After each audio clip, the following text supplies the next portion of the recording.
When you see him in press conferences or interviews, he's got a bit of funny side to him, but there's an element now. I've written down a few words: focused, the intensity, the mentality, team, aggressive. They're all the things that encapsulates that team. When you watch them and see the way they play, yes, there's deficiencies here and there in their team, but the fundamentals of that team are what you need to be a team that's going to go on and win things. They've done it in the domestic league, and things are looking on the up for. And it all started with Muller's goal. It seems a long time ago, wasn't it? It was about 4 minutes in, wasn't it?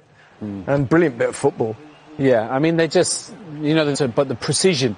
Perisic into Muller, a little set, another little set, bang, balls in the back of net, 1-0, and then it was really.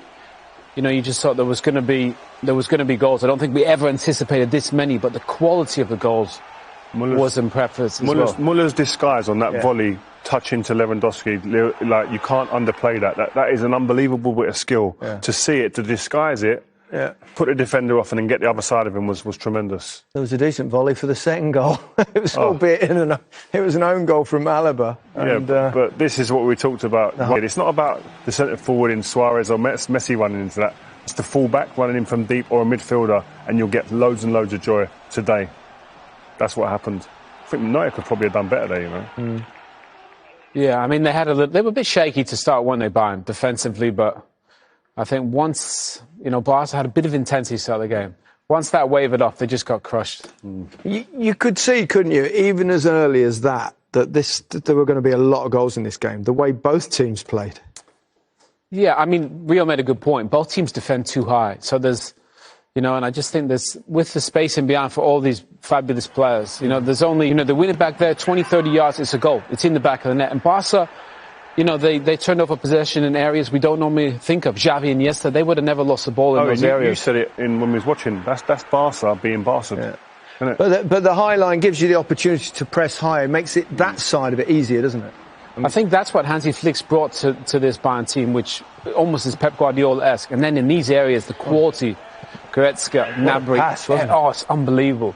We highlighted Goretzka before the game. I was so impressed with him this game and what he done. He does things that look very basic, and they're not really things that you go, that's not an Instagram moment. He doesn't do any of that. There's no Instagram snapshots, but he does basics so well. The hard part of the game, the stuff that's hard to do, that people just take for granted, he does all that. But look at where they're winning the ball back. Barca can't get out. That's one of the best teams we've ever seen. They can't get out, and Bayern just suffocate them, get the ball back. Okay, they win the second one there. Then they win that one, second balls, third balls. But Muller gets across, and they just overran Barca. We said they didn't think they had enough power or pace. I don't think we thought the gap would be this big, and it was a gulf. But they're playing silly football there. Yeah, they're silly passing out the back there. There's things that it's almost like fantasy football. This is where we're meant to play, and Barca played throughout the history, so we're going to keep to it. This is the Cruyff way. Sometimes you haven't got the players to do it, or the other team are pressing you so much you can't do it, so you've got to change a little bit. Well, we didn't think we were getting two-legged games, but we kind of got two-legged halves, didn't we? Because both halves were won by Bayern Munich by 4-1. Crazy. Again, relentless. Like you think you go 4-1 up in some games. We've played in games, you go 4-5-1 up, and you just chill. Just start playing it around the back. But I suppose, you saw there was a glimmer of hope. This was a cracking... For a chop on Boateng. See you later. Honestly, just lost him.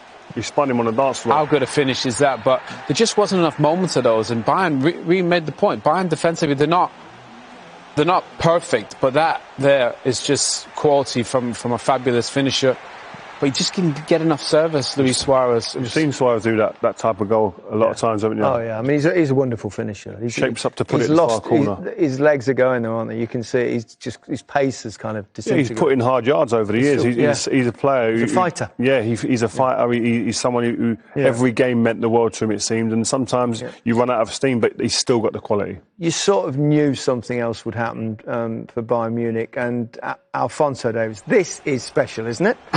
I mean, the thing is, as a player, as a Barca player, nobody wants to get in the end because they know what could happen. So Maida's probably the only one who thought, right, I can match you pace for pace. How about this? And we know he's quick, but how about a little shimmy there? Woof. See you later. And then Kimmich just glides by De Jong, and... It's uncalled for, what he just done there. It's out of order. It shouldn't be allowed. What he done, it's embarrassing. I think if I was Semedo there, I'd say, can you take me off, please? I think I'm done for. If I'm Semedo, I'd come off Instagram for a little while, because that's just, what he done there was just, it was very, very, listen, and people say, he came over as a left winger, he should be a left winger, he'd be a great left winger. He's the best attacking fullback on the planet at the moment. Yeah. Let him breathe and live as the best attacker in fullback in the world. Yeah. He was amazing today. Yeah, he's so talented, isn't he? He really is. Lewandowski eventually got in on the action. I mean, 5-2 without a goal, which was... but here it is, number 54 of this quite remarkable season. He was probably getting frustrated probably at this point because he wasn't on the score sheet and he's got records to break. And that's the thing that I saw in this team today. There was players coming off the bench Close with to something offside, to prove. wasn't he? Yeah, I thought he was offside, to be fair. They had a look, obviously, and they haven't shared the lines and all this stuff with us. But if you look at it, though, that's the substitute coming off the bench. Coutinho on loan from Barca. Yeah. He comes on, scores 2, sets up 1 as well. yeah.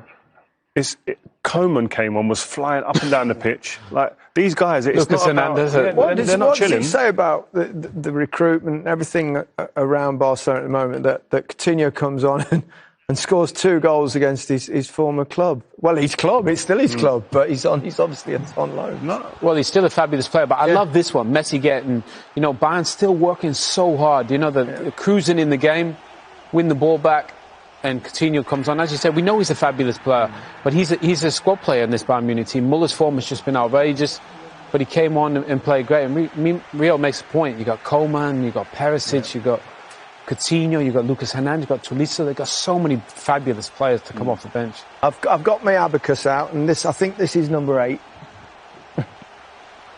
But this is the thing. It's 8 goals there, yeah? You're in the semis already, yeah? You'd think you'd take your foot off the gas. These guys are just like, I keep saying it, relentless. They're just on it the whole time, not giving the team a chance to breathe. And this is an ominous sign for the opposing teams in the tournament, because it seems to me that they feel, listen, we might concede a couple, but we will outscore anyone in this tournament. That's the way that these guys seem to be playing. They will if they keep scoring 8. Yeah, and we said before the game, a team that had Ribéry and Robben for so many years and relied so heavily upon them, there's no one talking about them in Bayern Munich now, like you think they would have been, because 2 big players leaving it. You think of the big players that leave clubs over the years, there's a hangover. There hasn't been one, really, It's an astonishing turnaround from where they were last season, and even at the beginning of this season, though, wasn't it? Because we saw them, Liverpool pull them apart last season, and then this year they've come round and struggled at the start of the season, but since Christmas... Well, I think Rio makes a good point of the fact, Robben and Ribéry, they're trying to chase getting these fabulous athletes, but all of a sudden now, Kimmich is almost the wide man now, and Davis on the other side, and the wide players are coming inside, joining Lewandowski, and that's where all the goals are coming from. They have so many weapons. They control the game in the middle of the park. They've got pace, they've got power. They just have Lewandowski in the form of his life, Muller in the form of his life. I think Bayern are just... The blend is perfect. I think about Liverpool in the Premier League, and they get the blend right with... they got Van Dijk back there with Alisson. Bayern have the blend as good as anyone in the Champions League, and that's why I think they're going to be hard to stop. Even that, we didn't even touch on it there, but the Alphonso Davies run, that's fullback setting up fullback to score. Yeah. You're doing something right when you're doing stuff like that in a game, and it's expansive, open football, and it's to watch. I mean, going forward, they're a joy to watch. No, they certainly are. There are plenty more to discuss, but we'll take a little breather. And happy, but tomorrow morning when we wake up and we answered these whole messages on our phones from the home and the whole world, then we have to focus and concentrate on the next game. That's our business, and we are not here to win the quarterfinal. We are win the semi-final. We are here to win the final. And I know these tournament situations a lot, and most of the time after these big wins, it's more difficult. So we have to be careful. An incredible night. Thank you very much. Thanks. Yeah. Happy, but tomorrow morning when we wake up and we answered these whole messages on our phones from the home and the whole world, then we have to focus and concentrate on the next game. That's our business, and we are not here to win the quarterfinal. We are win the semi-final. We are here to win the final. And I know these tournament situations a lot, and most of the time after these big wins, it's more difficult. So we have to be careful. An incredible night. Thank you very much. Thanks. Yeah. Happy, but tomorrow morning when we wake up and we answered these whole messages on our phones from the home and the whole world, then we have to focus and concentrate on the next game. That's our business, and we are not here to win the quarterfinal. We are win the semifinal. We are here to win the final. And I know these tournament situations a lot, and most of the time after these big wins, it's more difficult. So we have to be careful. An incredible night. Thank you very much. Thanks.